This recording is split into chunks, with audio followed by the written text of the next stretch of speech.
এদিকে আমাদের শাকিব খানের ২টা সিনেমা পিছায় গেছে কাজ। একটা হচ্ছে গিয়ে শের আর একটা বরবাদ। বরবাদের বিষয়ে তো গত কন্টেন্টেই বলছি। আসসালামু আলাইকুম। পরিমণির অনেক কিছুই আমাদের খারাপ লাগে। পরিমণির অনেক নেগেটিভ নিউজ আছে। অনেক নেতিবাচক বিষয় নিয়ে পরিমণি আক্রান্ত। অনেক গুজব আছে পরিমণিকে নিয়ে। কিন্তু পরিমণির কি কোনো ভালো দিক নাই? অবশ্যই আছে। আজকে আসলে একটু পরিমণির একটা ভালো দিক নিয়ে আপনাদের সঙ্গে আলাপ করতে চাই। পরিমণি রিসেন্টলি একটা মেয়েকে দত্তক নিয়ে সাফিয়া সুলতানা প্রিয়ম নাম রেখেছে। ১ মাস বয়স মেয়েটির।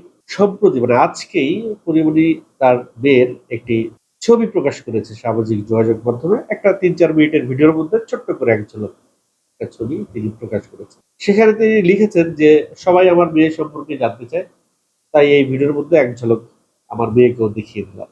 ফাইন। এখন ওই যে যেটা বলছিলাম যে পরিমণির প্রশংসা, যে দেখেন একটা মেয়েকে পরিমণি দত্তক দিয়েছে।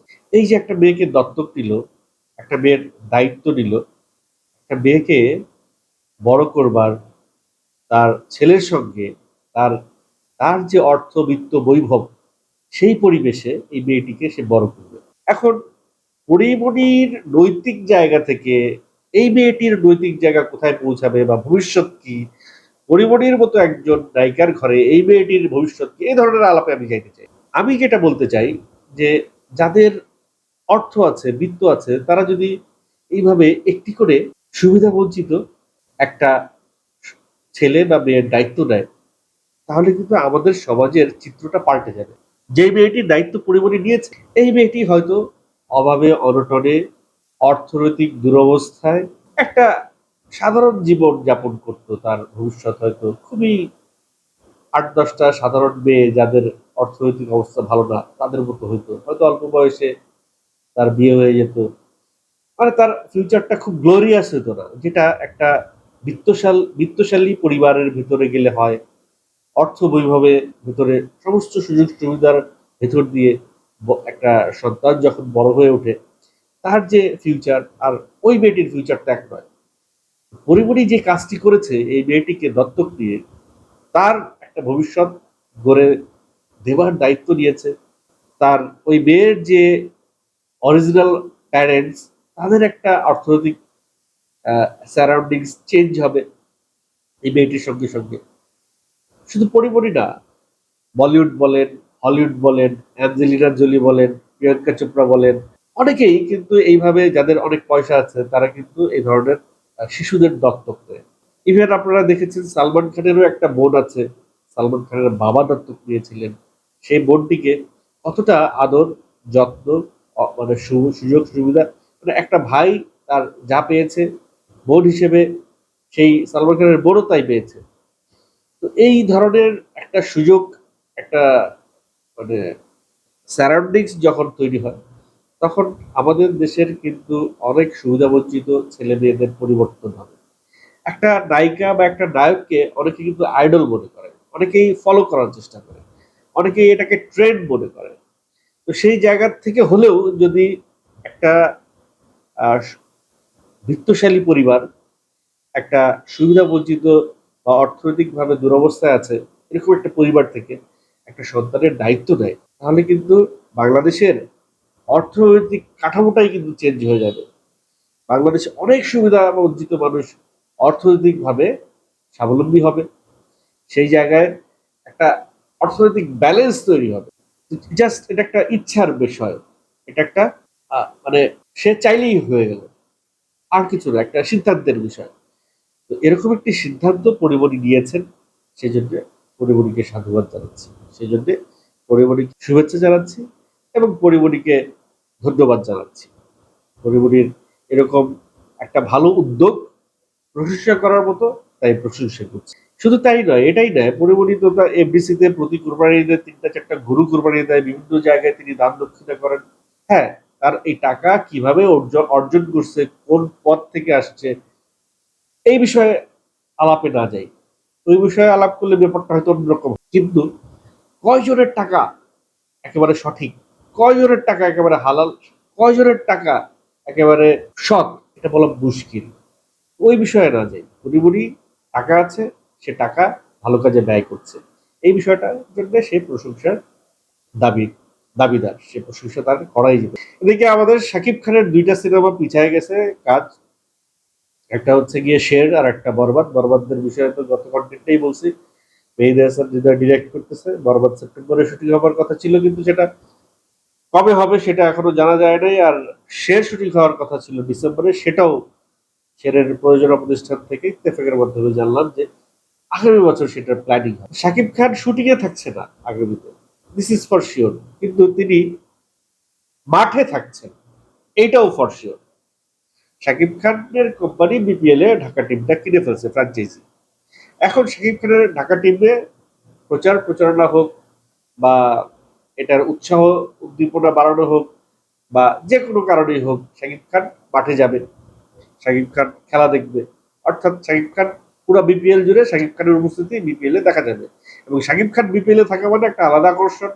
শাকিব খানের ফ্যান ফলোয়ার্সও ছুটবে মাঠে, ওটা তো আছেই।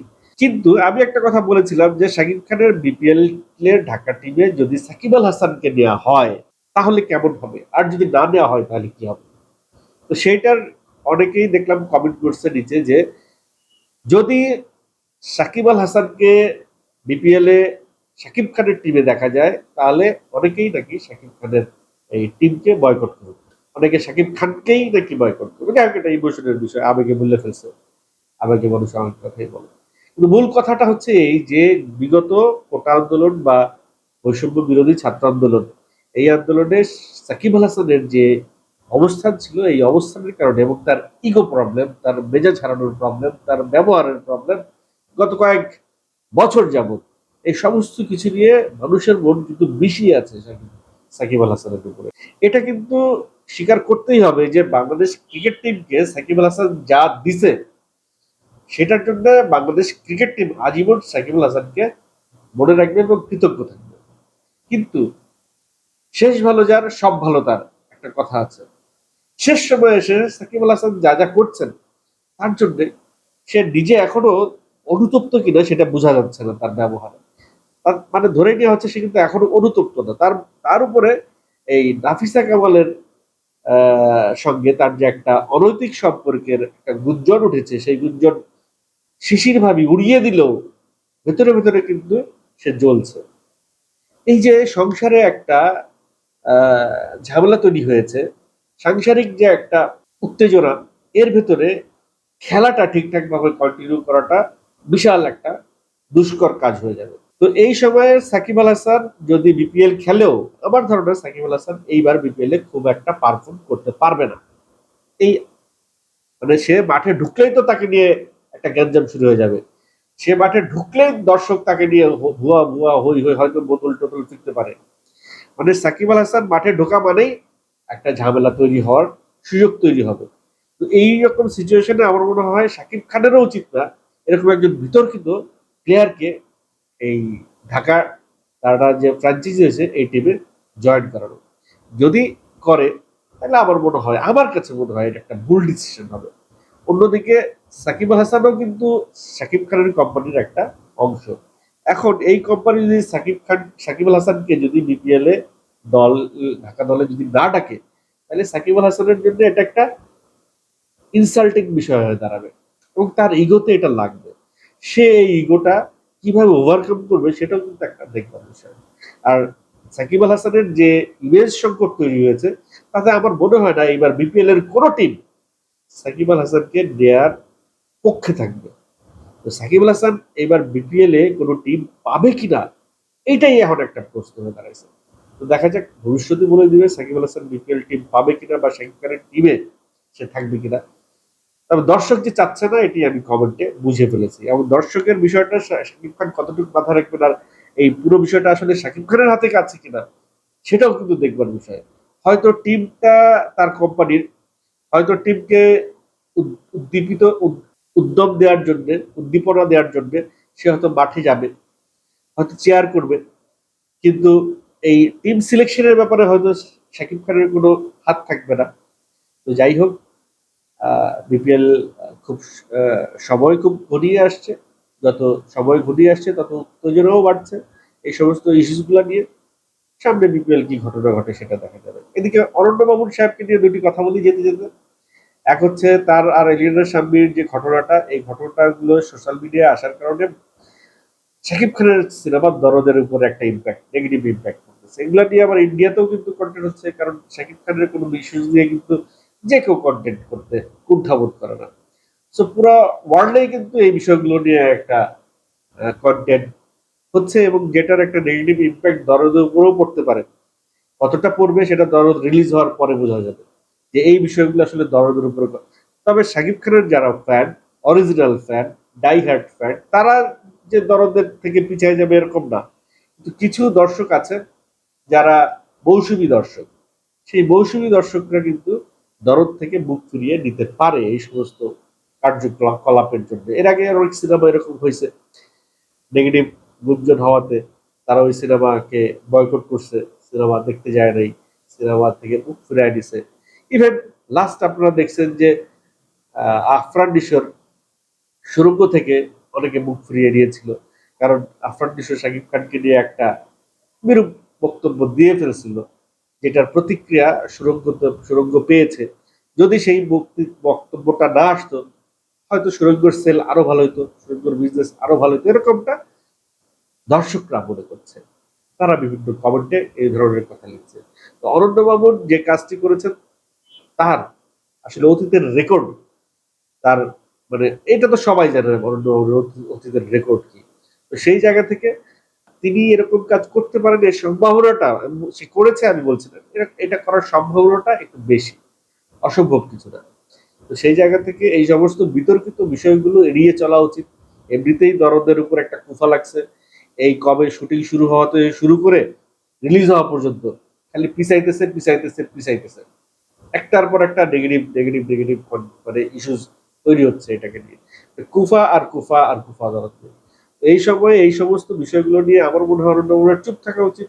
এলিনা শাম্মীর সঙ্গে সরাসরি তার কথা বলা উচিত, বলে এটাকে মিনিমাইজ করা উচিত। এভাবে সোশ্যাল মিডিয়ায় আইসা কাউন্টার অ্যাটাক করে বারবার, আজকেও সে এলিনা শাম্মীকে নিয়ে একটা ভিডিও দেখলাম ছেড়েছে, এইভাবে বারবার কাউন্টার অ্যাটাক করে এটাকে এটাকে একটা পাবলিসিটির পর্যায়ে নিয়ে গেলে নেগেটিভ পাবলিসিটিটাই হবে, সেটা হিতে আসলে হিতে বিপরীত হয়ে যাবে।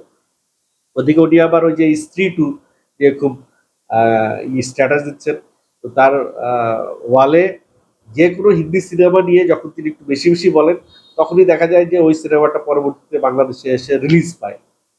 অর্থাৎ তিনি সম্ভবত স্ত্রী টুটা বাংলাদেশে আনবেন। হ্যাঁ, ভালো যাচ্ছে স্ত্রী টু ইন্ডিয়াতে।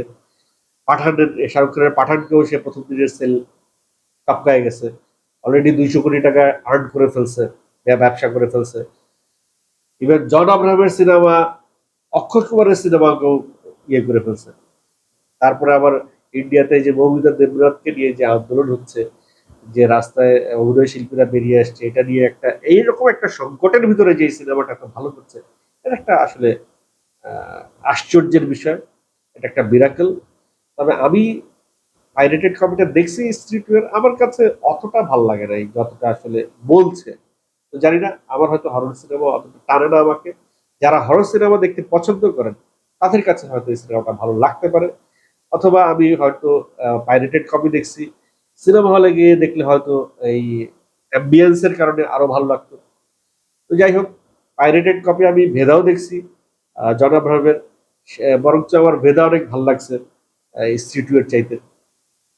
তো যাই হোক, এক একজনের রুচি এক এক রকম। অরণ্যবাবুর দেশের এই পরিস্থিতিতে স্ত্রী টু দেশে আনবে কিনা, বা সে যতটা লাফাচ্ছে, বাংলাদেশের মানুষ আসলে ওটা ইন্ডিয়ার মানুষের কাছে খুব গ্রহণযোগ্য হয়েছে, যোগ্যতা পাইছে। বাংলাদেশের মানুষের কাছে কতটা গ্রহণযোগ্যতা পাবে যায় না। বাংলাদেশের মানুষ আমরা আসলে হুজুগে বিশ্বাসী, হুজুগ উঠলে সেটা দেখতে যাবে। হুজুগ একটা উঠে গেছে, হাইপ একটা উঠে গেছে স্ত্রী টু এর। সো এই হাইপটাকে কাজে লাগায় অরণ্যবাবু আনবে স্ত্রী টু, দেখবে বাংলাদেশের মানুষ। যাক, দেশের সিনেমা হলগুলোর যে সংকট, যে সব মানে একটা দেশীয় সিনেমা যেহেতু মুক্তি পাচ্ছে না, একটা সিনেমা আসুক, হলে দর্শক ফিরুক, এটাই বা কম্পিটিশন।